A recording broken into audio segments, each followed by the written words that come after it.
My name is Isabella Romero. I am 32 years old, and I am the CEO of one of the most successful investment companies in the city. But 15 years ago, I was just one scared teenager sleeping in the bus station. With barely a few dollars in my pocket. The people who know me now, executives, investors, employees, all see the suit, the designer watch, the office on the 40th floor with a city view.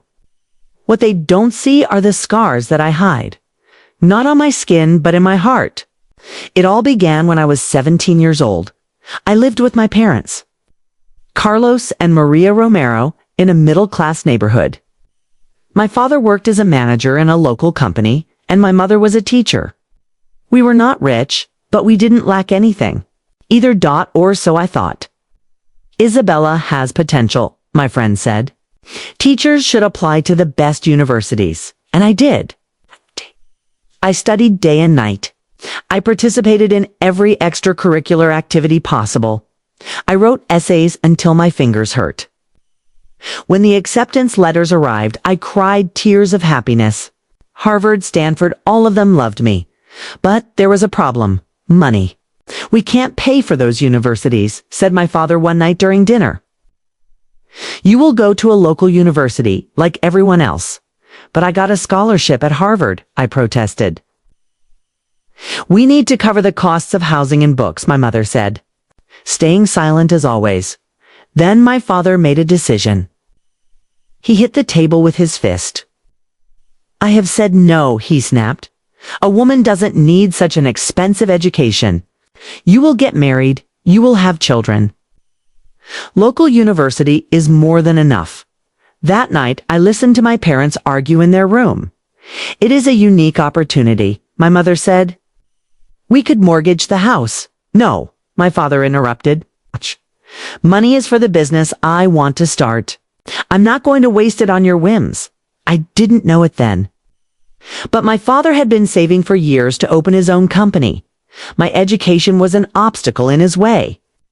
The situation got worse when I found the documents, the bank cards hidden.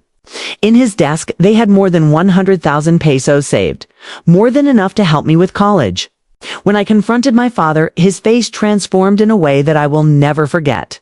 You are using my things, he shouted. This money is for the future of the family, and my future is not part of the family. I asked through tears what happened. Next is engraved in my memory, like a nightmare in slow motion. My father packed my things into 2 suitcases. My mother was crying silently in a corner. You're so smart, so special, so Harvard-worthy, he spat out. Then you can make your life alone. Don't worry about us. We need you here. But I'm your daughter, I whispered. We don't have a daughter, he answered coldly. Daughters obey their fathers. He pushed me out of the house with my suitcases. The last image I have is of my mother at the window, silent, tears running down her cheeks. There was nothing to stop it. I spent 3 nights in the bus station. A friend from school finally let me stay at his house until graduation. His parents were kind, but I could see the pity in their eyes. The Harvard Financial Aid Office was understanding and helped me get loans to cover all my expenses. I worked 3 different jobs during university, in a library, in a cafeteria. And as a tutor, each penny counted. It wasn't easy. There were nights when I cried until I fell asleep, wondering how my own parents could have abandoned me. But every tear, every moment of doubt, every sleepless night only made me stronger. I graduated summa cum laude. The work offers arrived quickly. I chose a position at a prestigious investment firm. I worked harder than anyone else. First in, last out. In 5 years, I was the youngest investment director in the history of the company. And now, 15 years after. That night when I was kicked out of home, I'm the CEO of my own investment firm, Capital. We manage funds for more than $1,000 million. I never got back in contact with my parents. I changed my legal surname to Morrison, my maternal grandmother's maiden name. Isabella Morrison sounded more professional, stronger, and helped me forget, or so I thought, until this morning. Ms. Morrison. My assistant said over the intercom, "There's a couple requesting an urgent meeting.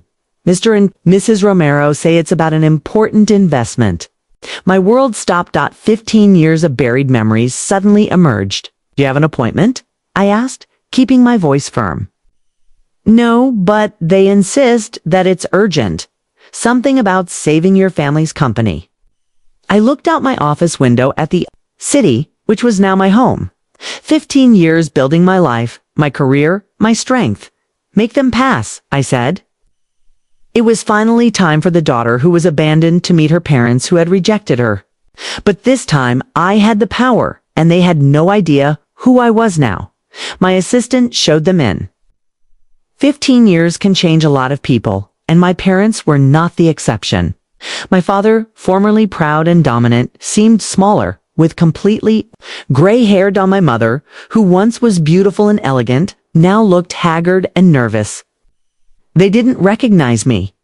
"Ms. Morrison," began my father, his voice trembling slightly, "we appreciate that you received us without an appointment.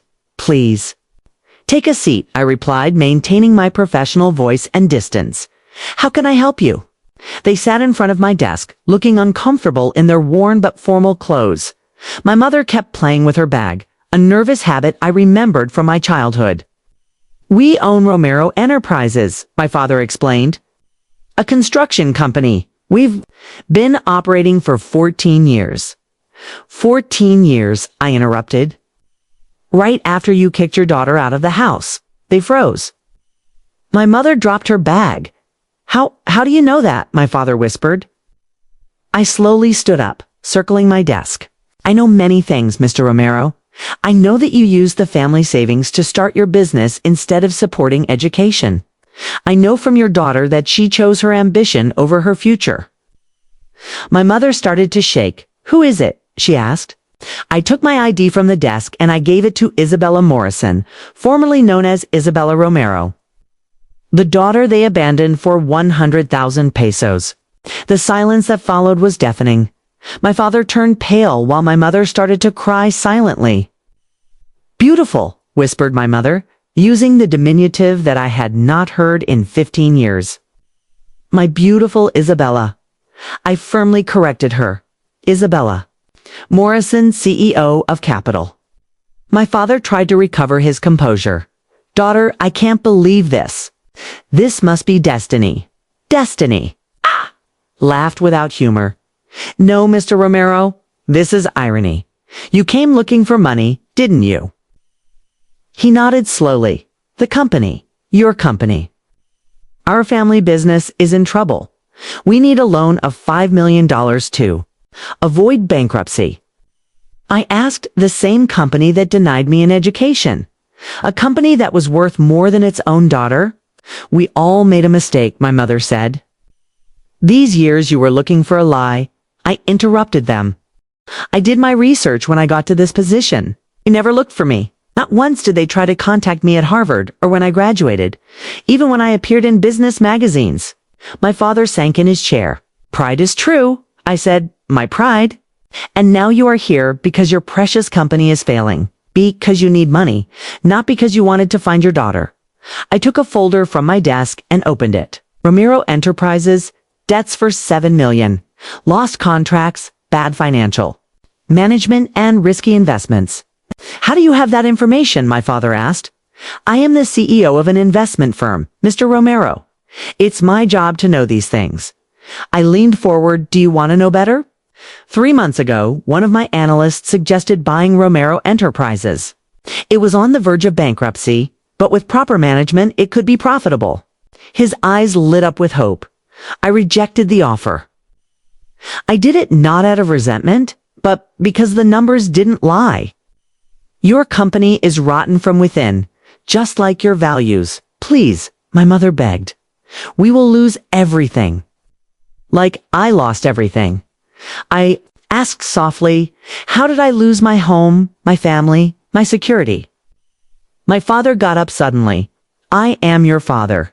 You owe me respect. Sit." My voice cut the air like a whip. "You lost the right to be called my father 15 years ago. Now I am the CEO of Ascent. capital, and you are just another client. Desperate, he collapsed in his chair, defeated. I will tell you what I am going to do, I said, returning to my chair. I will offer you exactly the same thing you offered me 15 years ago, the beautiful door. Please, my mother cried. But I continued. Unlike you, I will give you an option. Can go out through that door and never come back, or you can stay and listen to my proposal to save your company. A proposal that will come with very specific conditions. They looked at each other. The weight of 15 years of wrong decisions was visible on their faces. What conditions? My father finally asked. I smiled, a smile that my employees knew well. The smile that preceded a ruthless negotiation. Before discussing the conditions, I said, I want you to understand something. I'm not doing this for you. I am doing this because, unlike you, I did learn the value of family, and because I want you to see exactly what you lost 15 years ago. I got up and walked to my office window, looking at the city that had been witness to my transformation. These are my conditions, I said, without turning around. Capital will buy 75% of Romero Enterprises. The remaining 25% will be divided, 15% for a trust that will benefit low-income students. And you will keep 10%. Only 10%, I said. My father protested. More than what they left me. I continued. In addition, both of you will renounce your executive positions. You will be regular employees starting from the bottom. You will earn every promotion, just like I did. My mother nodded slowly, but my father seemed to struggle internally. And the most important condition, I added, is that you will use your salaries to pay the college education of other students whose parents value money more than education. Why are you doing this? My mother gently asked. Because someone has to break the cycle, I responded. Because every Isabella who manages to get ahead, there are hundreds who don't.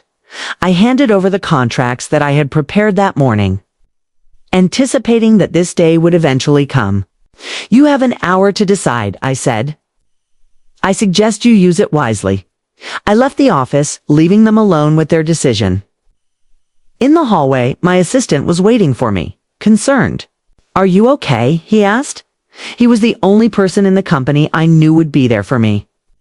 I will be, once I complete my story, I answered. An hour later, I returned to my office. My parents were sitting exactly where I had left them, the contract signed on my desk. We will do it, my father said, his voice breaking. Not because we need the money, but because I finally understand what we did wrong. My mother cried, tears running down her cheeks. I know we don't have the right to ask for your forgiveness. But I'm not seeking your forgiveness, I interrupted. I am looking for change, action, results. The following months were intense. My parents started from basic positions in the company. My father worked in the maintenance department, and my mother worked at reception. Every day, they faced the consequences of their past arrogance. The educational trust began to work immediately. The first semester, we helped 10 students attend the universities of their dreams. Seeing their faces light up when receiving scholarships reminded me of myself 15 years ago, receiving my acceptance letter. Harvard Romero Enterprises, under the management of Ascent Capital, began to transform.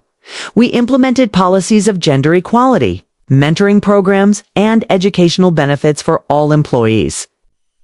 A year later, my father arrived at my office one afternoon. He had been promoted to maintenance supervisor on his own merit. Do you remember when you said you wanted us to see what we lost? He asked. I nodded. I see it all. The days continued, in each student we helped, in each employee who grew, in the incredible woman you became despite us, thanks to us, for the first time in 15 years. I saw real humility in her eyes. My mother too changed and became the coordinator of the scholarship program, working tirelessly to identify promising students who needed support. One afternoon, while we reviewed the applications for the next semester, she looked at me with tears in her eyes. You know what is the most difficult thing? She said, seeing in every one of these applications the girl we left behind, wondering how many dreams we have broken, other parents like we have. It wasn't an easy road to reconciliation. Some wounds are too deep to heal completely. But we found something different, a common purpose, a shared mission. Today, 5 years after that meeting in my office, Romero Enterprises is known not only for its financial success, but for its social impact. We have helped more than 500 students achieve their educational dreams. My father no longer talks about money and power. Instead, he shares his story as a warning to other parents. My mother leads workshops for families about the importance of supporting the education of their children. Forgiveness is complicated.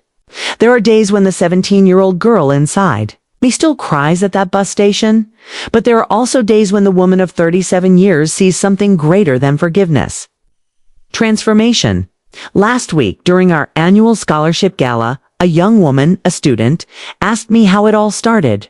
This started with a closed door, I said, but I learned that sometimes closed doors lead us to build entire buildings. I looked at my parents, now gray, but different, more humble, wiser, working with the new interns.